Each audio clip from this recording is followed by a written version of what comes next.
Good evening. I'm Epstein, and here we are with your SPDR ETF stock market wrap-up. And this wrap-up is for Monday, and we're at the 8th of January, 2024. You know, this is a week where you're going to be getting, and we didn't get it today, you're going to see a lot more about Congress fighting for the budget. All right? You've got a shutdown looming right in front of you. I believe the Republicans, if they're smart, will hold their hand and force the Biden administration into something they want, the Republicans want at the border, their demands. If you'll notice, so far they're not battling at this point over Ukraine or the budget. Rather, they've got a certain number of bills that are in there that they're trying to get agreement on so that they can keep that going. The question is whether or not Speaker Johnson will be forced to bring more into play, and I think he will be. I think that his backing, and remember, there's a lot of ornery Republicans that are at this point fed up with the border situation, and they're going to force the Biden hand one way or the other.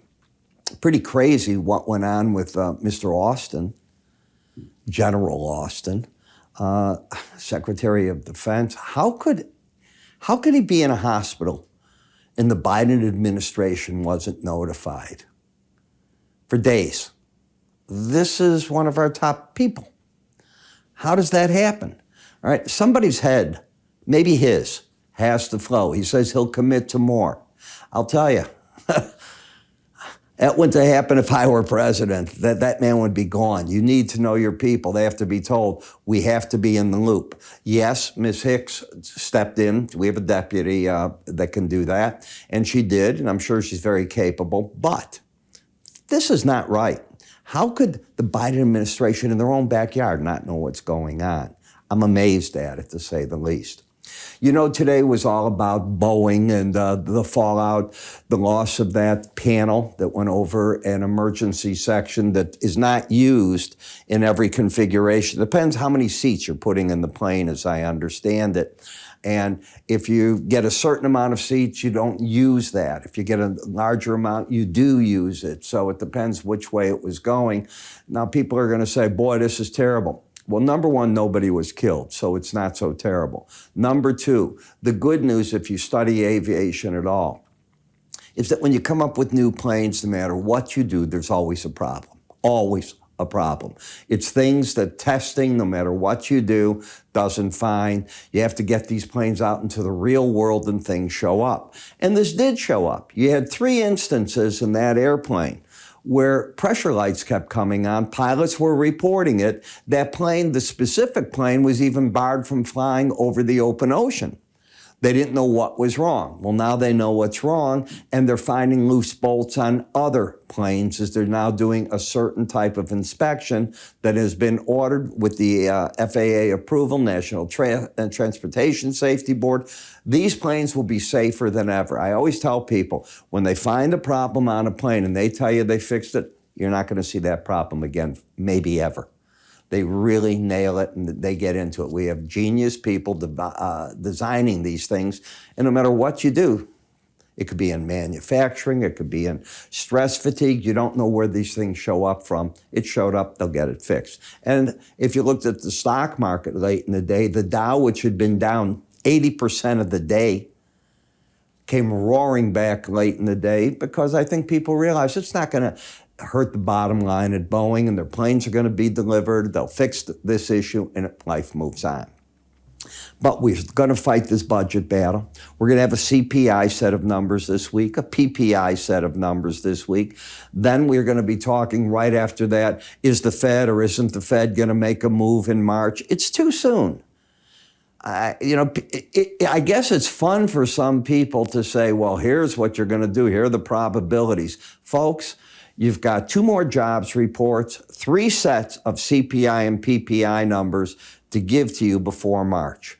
The data will tell us what we're going to do. You can extrapolate the data, but the first set of data, which was employment last week, did not call for a March move. I mean, how do you stretch those numbers to say in any manner, that's it? Where I saw the pundits doing it is they're going, well, if you look at the certain age groups, they're not finding the easiest time getting a job. Duh. You got a 3.7% unemployment rate.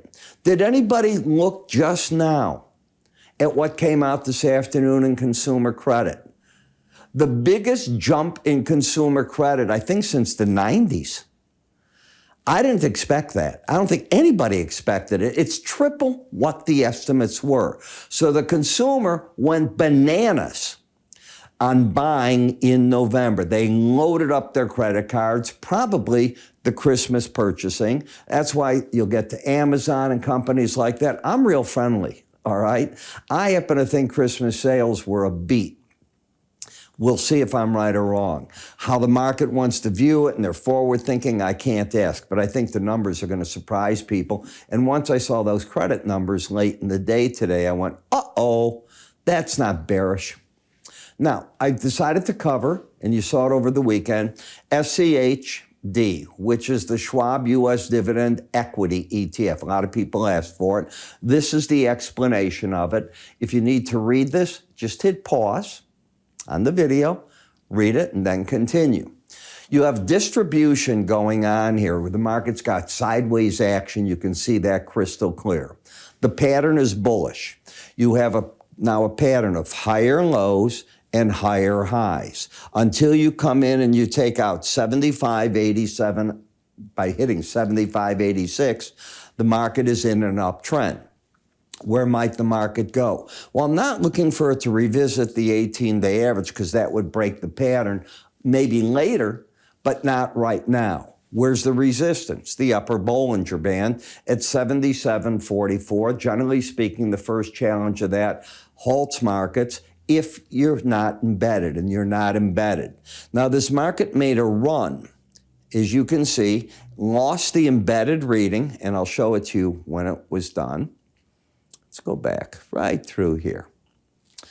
So, right here on Thursday of last week, you lost that reading. You should make a run to the 18-day average before you get over these highs. Here's the market, the low there is 75.87, the 18-day average 75.56, and today you come back up. Now, as I said, the old high was 76.67. You just took that out. The odds are strong, then, that you're going to go to 77.44. So we'll take a look and see if the market does that before it breaks through these lows. That's at least my theory in how it should trade out. In Rivian, you're oversold. I happen to think the big support's waiting for the market at the 200-day average in the lower Bollinger Band. Again, the market is not enamored that they didn't deliver enough cars, but they produced more I should use the word vehicles. They produced more vehicles than they thought they were going to. So they beat there, they didn't deliver enough, so there's still too much cash burn, and the market doesn't like what it's seeing out of that. In fact, most of the electric car manufacturers have a problem. In America especially, they're not finding that there's acceptance any longer the way it was. The people, the rich people that had money and wanted to buy their first Tesla or whatever, because that was really the only game in town, they bought them. How many of them do they need? That's pretty much it. All right? And you can't really get your hands on these new Cadillacs that are all electric. Try it. You will find it difficult. I still haven't seen that they've got the four-wheel drive ones. My friend's got one. He's got the rear-wheel drive, but not the other. So, and he ordered it 2 years ago. Remember, I was telling you the story about that delivery. So they're still far behind.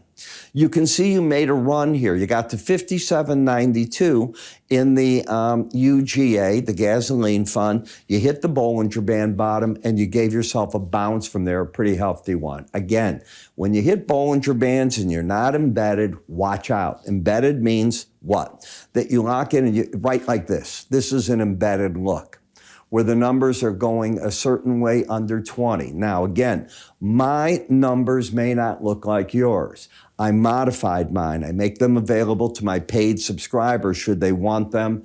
They can just write me, and I provide them with the formula. You cannot just go in and hit the formula here. Let me come to it. Slow stochastic and put in your 3, 5 values. That's not where it's at. It's behind it. And I give you the formula for you to modify. I'm not going into everybody's software and modifying it for them. I have other things to do. Suffice to say, as far as I'm concerned, today was the cover short day. Why did the markets fall apart? Because Saudi Arabia surprised the market and cut to Asia. Prices rather dramatically. On energy, they want their market share back, and they want to give them a lower price so that they can get demand for crude oil and other products. And that's just what's happening if you can lower prices enough. When we take a look at the financial services, wow, they came roaring back. So here is a market also that laid a trap. Let me show you the trap, and it's always fascinating to see.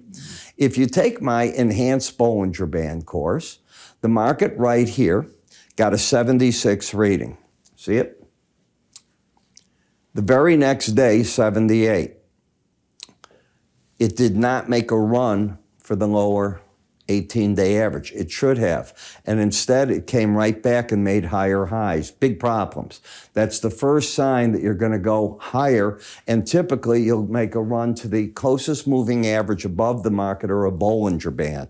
That's what I think it's doing. So it's a trap play. I have figured out when it's laid. Now I'm figuring out how to create a service to take advantage of that. And I'm working on that with artificial intelligence right now. And XLI, lower highs, lower lows, looking at what? A spot to cover.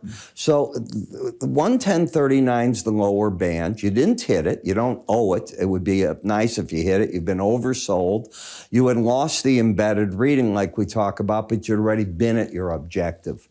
This is a market that, in my opinion, is just sideways action. What I didn't understand, and I've said it to you and I'm going to repeat it, I didn't understand and still don't understand this whole rally that took place, because every time I look at the Richmond Fed, the Chicago purchasing manager indexes, the manufacturing activity, be it Chicago, New York, the Empire State, none of them are bullish. And yet this market's been running like a son of a gun. I don't know. Fundamentals, I didn't see doing that. AMC, now you're down to the lower band. You're embedded. You're going to get bounces off of that, but there's nothing friendly here. This is an entity in serious trouble. Wonka this week, that came out, 3 weeks ago, was the biggest money grosser. So there's no good movies out, but they're coming. Remember what I told you, they are coming. And they will start coming as you get into late January, February, and you're going to get a better quarter by the end of the quarter. You got a lot of good movies coming out. So I wouldn't get enamored on the short side, but the market on rallies is still going to get sold until the red line closes back over 21, in my opinion. RSPD, okay, oversold. Made a run, didn't quite get there. You're probably going to fight a battle at the 18-day average. The trend is down. I will be surprised if we don't see some selling here at 47.07. Did anybody take a look at the end of the day today at consumer credit for November? It came out, proper grammar. It came out at 2 o'clock this afternoon. I almost fell out of my seat. I thought that it was a misprint. 3 times what the estimates were. So the consumer went crazy with their credit cards. Totally crazy in November. They loaded up on everything. So I can't imagine that the sales for Christmas aren't going to be good. I think that they just loaded up in the November timeframe. They didn't have to buy a lot in December. They'd already bought. I think the quarter is going to be much better than people think. I already saw Abercrombie, a big up number. Lululemon's looking good. So I'm watching what's going on, and now I'm understanding where the money came from. 3 times the estimate.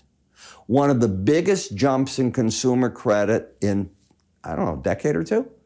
Huge, just monstrous. I write about it in my report tonight, and I didn't memorize number, but it might have been 27 billion or something. It was a crazy number they went for. I would be surprised if you don't see some selling tomorrow. If you can clear 47.85, that negates the downtrend. You've already broken once. You're now no longer oversold. I think the pros are going to try to probe that. In XHB, the home builders, you're going to fight a battle at the 18-day average. But no, I want no part of this until I see CPI and PPI numbers, because it'll give me an idea what interest rates are going to do. Right now, you're shooting blind, and in 48 hours, you're going to start getting these numbers. Why do you want to be blind? Let's get through it. And then I think I'll have a better idea what to do. In the energy, as I said, you saw what the Saudis did. It dropped the market. What do you do the first time you hit a Bollinger Band and you're not embedded? You saw it hit, out. What do you do the first time you hit a Bollinger Band and you're not embedded? Out. The market's giving you 2 outs. It is very rare that you go from an upper band to a lower band in 48 hours. Go find it on the chart in other areas. Go on, have a good time. You're not going to find it.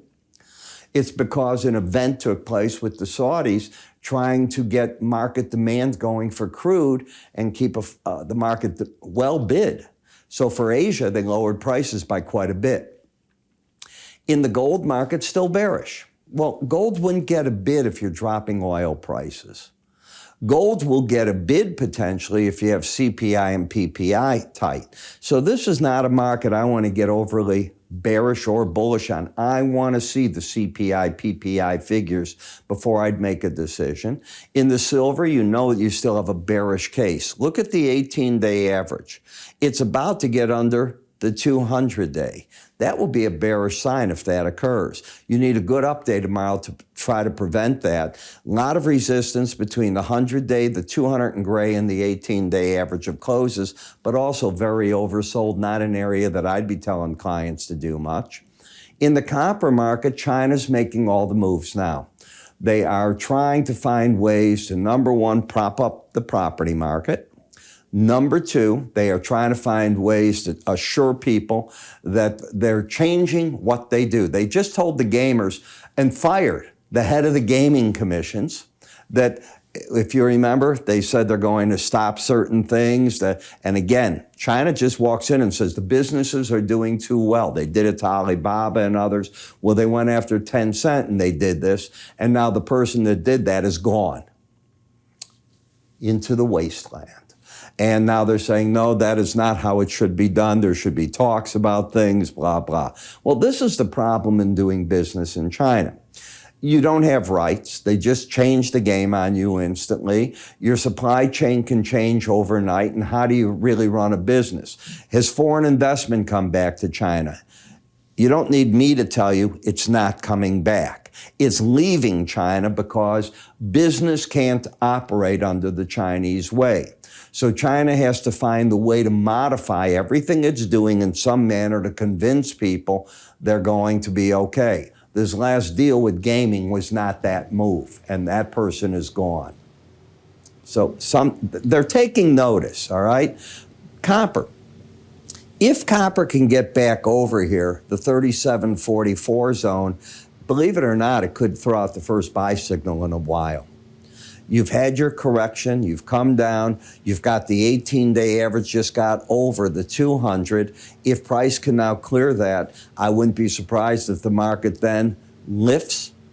Until you take out that low, you could target wherever the Bollinger Band's going to come in. In BND, I don't know what to do with this or TLT until I see the CPI, PPI numbers. I want nothing to do with trading interest rates until we get to that. And in the dollar, to my surprise, you lost the embedded reading. Now, 2045. Now, take a look at the settlement price, 27.41. I don't understand the math that happened here. Watch. You're down today 5 cents. And you lose the embedded reading. It jumps dramatically to a 50 reading. I don't understand what stepped in there, okay? And I'm not interested in finding out. The number did it. By the way, I had told traders to be short around 27.30 to 33, and today they have to be out a 3-cent risk in the trade. Goodbye.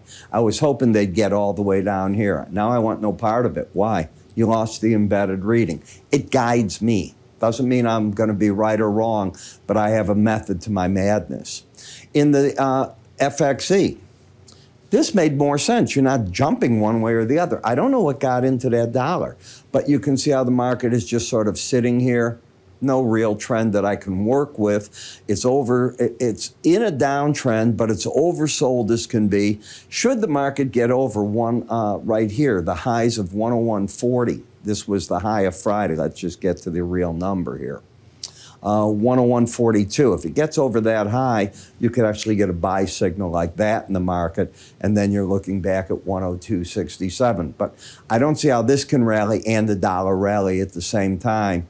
So something's got to give. One of them is wrong, and I don't understand how the dollar got that crazy reading. I cover this in massive detail for you each morning. So let me explain what we do. I wait until 9 o'clock in the morning by my design. I want the markets to open for a half hour because we get so many U.S. economic data points between 8 and 9 o'clock. Once they're all out, I start covering in detail everything you're seeing. Now, I'm going to look here and you'll see I cover over 40 charts. But when I'm covering these charts, I rotate them. So you can't go by everything that's on the screen because I'm always putting things on, taking them off, playing with them. But it's the spiders, others. I'll be covering all these and I'm going through things. And there's 40 plus charts. That doesn't include, I'm also going often with showing you both daily and weekly charts because they go together. Each Saturday, I put out, I did it on Sunday this weekend, but I had events going on through the house. We're still finally gotten rid of everything for Christmas.